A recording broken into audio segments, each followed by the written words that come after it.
Assalamu alaikum.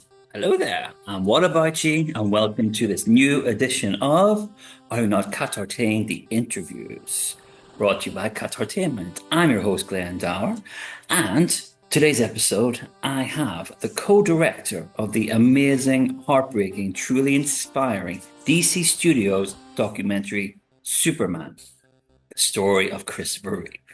The co-director himself, Peter Ettedgui, talks me through the making of process, how he and his co-director, editor team went through hours of archive footage to bring you, the audience, a truly inspiring story by Christopher Reeve, the original, and in my opinion, the best cinematic Superman. So, over to me and over to Peter. I really hope you enjoy. How are you? I'm good, thank you. Please call me Peter. It's a lot easier. Oh, okay, Peter. Okay, director of Superman, of course, which we want to talk about today. Now, heads up, I'm a big superhero fan. This guy, but I will be honest, not a Superman fan, but a big Christopher Reeve fan. So you should be talking to my directing partner Ian Bonnot, with whom I made this film, because he was never the biggest Superman fan. I was the Superman fan in the filmmaking family. I kind of grew up with Superman. I loved the comics, and then obviously when the film came out, I was there on the opening weekend. I must have been 12, 13 years old. And seeing it on the biggest screen in London with my parents. So I think I was definitely a Superman fan at the time, and that stayed with me. Great. And how did this opportunity to make Superman come to you? And how did you bring it to your directing partner and pitch it to him? Well, I didn't bring it to my directing partner. And in fact, the story was brought to both of us by a very enterprising archive producer who reached out to the family and established that there was a will to loan archive, the family archive, to a film if the right director was found, etc., etc. So, it came to us, and I think even if I was more the Superman fan than Ian, I think that we both immediately engaged with the story of Christopher Reeve because it's such a powerful story.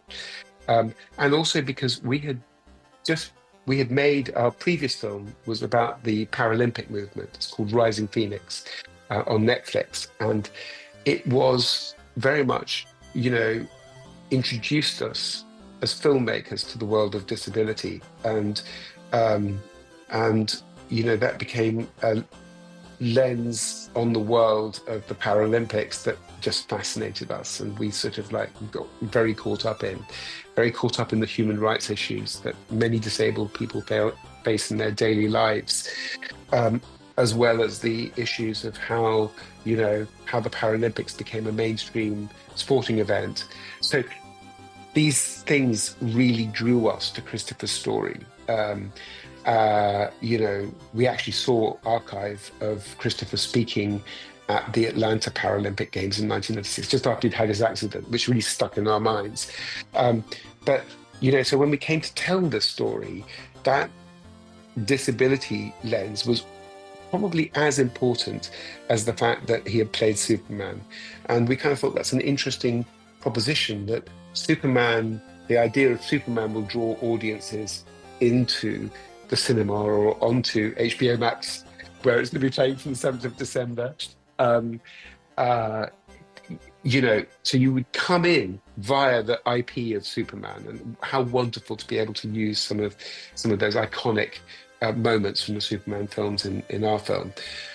But I think that from the beginning, we always saw the story of him waking up after his accident for the first time and realizing that the extent of his injury, and then discovering a reason to live, for his family, for the love of his wife, etc. And then discovering a purpose for his life, a new purpose for his life, galvanizing the scientific and medical community, working on behalf of people with disabilities across the globe, not just in the States.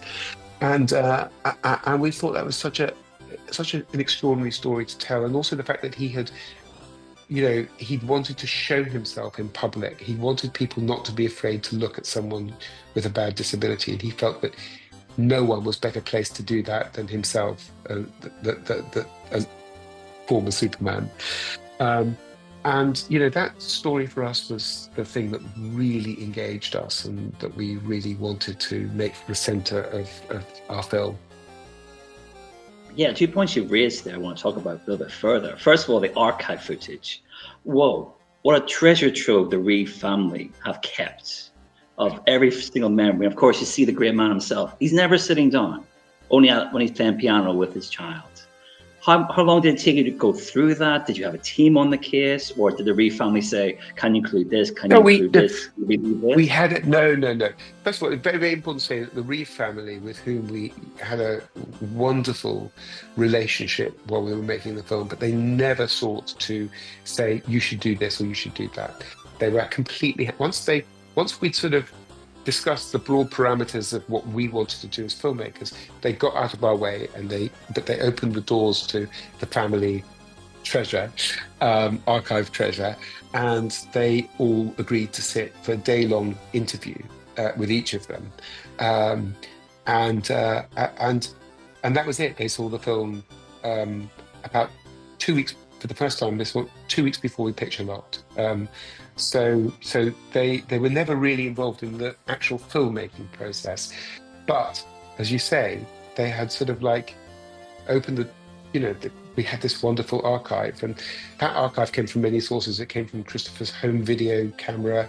It also came from the fact that Matthew, who is a filmmaker himself, had spent 4 years documenting his dad's rehabilitation, and making 2 films, the second which was unfinished because Christopher died, the first of which is called Hope in Motion and was broadcast, and you can actually find it on YouTube. Wonderful stuff. But we had those 2 films, and we had all of the rushes, which were like, our office was literally filled floor to ceiling with these tapes that we went through, and the going through them, we had a small core team making this film, Ian and myself, and we had our assistant, our junior producer, our researcher, our archive team. We all went through it at our desks and logged it all, and then obviously Otto, our amazing editor, and his assistant, were also going through it. And so there was a sort of like a sense of, marshalling this material and really figuring out all of the magical moments that there were. But what really helped us in selecting them was the fact that we had a very strong idea of how we wanted the narrative structure to work. That we wanted to have that A story that I described, that Christopher's waking out of his coma after the accident to his death, on one hand, and then on the other hand, we wanted to be able to interweave that story with moments from his pre-accident life.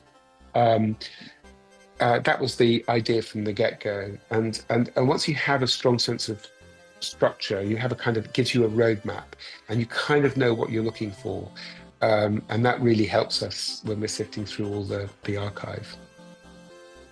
Yeah, like you said, it's non-linear, so to speak. So we have that, because I was surprised, to be honest. I thought 10 minutes in, he's had his accident. Oh, okay, we're not talking about his career or how I got Superman. Then we go back, like we do those time jumps. Yeah, it's really interesting. I want to talk about contributors. Yeah, sorry, go ahead, sir. So I was just going to say, I mean, once you decide that you're going to take that approach, then it becomes very obvious that you're going to sort of like, you're going to get the 2 things everyone knows about Christopher Reeve, that he played Superman and that he had a terrible accident. Get those things out the way as soon as you can, and then that leaves you the space to kind of peel the layers off the story and sort of like explore really who he was. Yeah, sure. And also intercut as well, we have some amazing contributors as well. Susan Sarandon, Jeff Daniels, Whoopi Goldberg, just fantastic. And actually, Glenn Close gave me my first oh wow moment when she said, when they were talking about Robin Williams, of course. And she says, maybe if Chris was still around, maybe Robin would still be around. And I thought, wow, that is heartbreaking. Was there any moments like that yourself, speaking to contributors or to his family, what Yeah, just really hit you? so many of them, and all the interviews, because this is a, you know, these celebrities were not. They were friends. They were really close friends, and they were close friends in different areas of his life. Jeff Daniels was a theatre friend. Susan Sarandon was an advocacy friend. You know, he didn't necessarily work. I'm just trying to think. I don't think he worked on screen with any of the people we have in the film, but they were all very, very, very close friends. He directed them. He directed Whoopi and Glenn, and so many lovely moments. And I think that moment that you allude to with Glenn talking about Robin, I think what we felt is that I mean, I'm not crazy about the hypothesis. How can you really tell, you know, that Robin would still be around were it not for Chris? I mean, Robin had many other very special people in his life, and you know what happened to Robin was different to what happened to Chris, you know. So I think you have to be very careful about that hypothesis. But why we eventually included it in the film was because I think that Glenn is speaking to the depth of their relationship and their feeling for each other, and the fact that Robin was bereft when Chris passed. So I think that was what was important about that particular line. But there were so many other just wonderful moments. I mean, yeah, I'll never forget those interviews. And I you know, there's stuff that's on the cutting room floor, but magical stories that Jeff told about taking a plane ride with Christopher piloting the plane, and just stuff that we don't have the space to include in the film. But yeah, many magical moments. And you must be so excited by the general release, and the reviews have been fantastic, certified fresh, over 8 on IMDb. Are you excited about the release, and how are you feeling inside? And the movie's going to be out to the world. The thing is, when you make a film, you're making it for yourself. You know, and when I say yourself, I mean there's 3 of us in the edit. There's Otto Burnham, who I've already said, who this film would not be this film without his extraordinary artistry as an editor. So there's Otto, there's Ian, and there's myself, and we're the first 3 people. We're at the coalface, but we're also, when we play back and review sections of the film in the edit, we're the first audience. So, you know, we have to feel stuff. If we're not feeling stuff, the film's not working. And we have to sort of like gauge when we're getting bored, or when we're, you know, and we have to listen to the film, get a sense of what the film actually needs and what it doesn't need, importantly. And so when you put it in front of an audience, you know that it works for you. You're pretty sure, because you kind of like, you've watched the final cut and you've had all of those emotions passing through you. I mean, there were a lot of tears in our edit, and a lot of laughter as well. You know, we were very deeply touched by the story. So, you know, you then hope that because you've had that reaction to it, and you've designed the film to get that reaction in yourselves to it, you very much hope that that's what's going to happen when you have an audience. And, you know, from the moment that we first premiered it at Sundance, it had not been shown in public before, it was clear that it was working as well for the audience as it did for us when we were in the edit. And that was the most amazing, satisfying feeling. And it's been replicated in screenings all over the world, and, you know, and during its release, and as you say, the wonderful reception to the film. So yeah, you cannot ask for more than that. You really can't. It's just the best feeling. Excellent, and well deserved, sir. Essential viewing for superhero fans, non-superhero fans. I really enjoyed it. I'm going to tell everyone I know, please watch it and get back to us. Sir, it's been a real pleasure. Thank you so much for your time. Thank you. Thanks a lot. And lovely to meet you. Take care, sir. Bye-bye. Bye, Glenn. And how was that, folks? I really enjoy myself meeting Peter and getting all those insights that I bring to you each and every time I have a Are Not Qatartained interview. So you'll be seeing lots more of these on our YouTube channel. Make sure you don't miss by hitting the bell and, of course, subscribing if you haven't already. We have lots and lots of Qatartaining episodes covering lots of different gaming things, cosplay things, anything you like.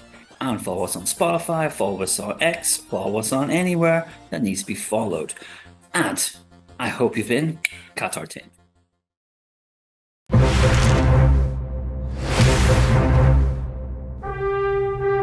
Everybody's looking for a hero. I am not a hero. That was a part. I played the part. I'm not that man.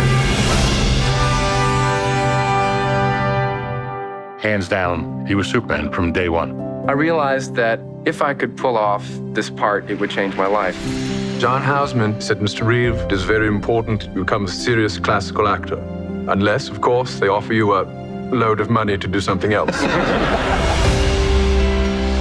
He convinced me when I first met him that he would fly. Doing things with my dad, it was all about activity and action. Riding bikes, playing soccer, skiing. My dad was very competitive, and he didn't necessarily slow down. We said goodbye, and he gave this wave. That was the last time I saw him on his feet.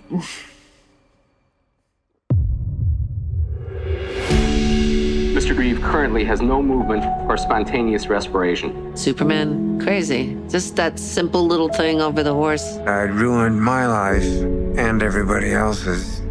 I won't be able to ski, sail, throw a ball to Will. Won't be able to make love to Dana. Maybe we should let me go. She came flying in, and she just yelled, "I love you. I love you." And then she said the words that saved my life.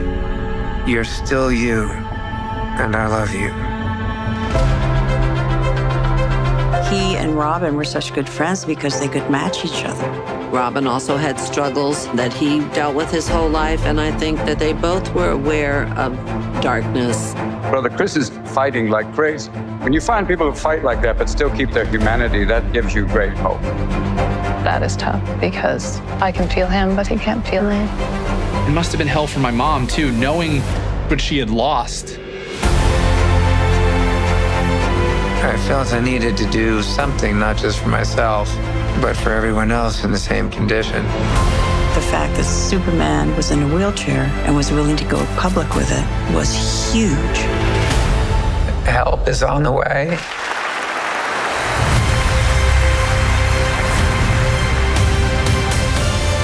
The Christopher and Dana Reeve Paralysis Act. People are literally walking because of him. What is a hero? My answer was that a hero is someone who commits a courageous action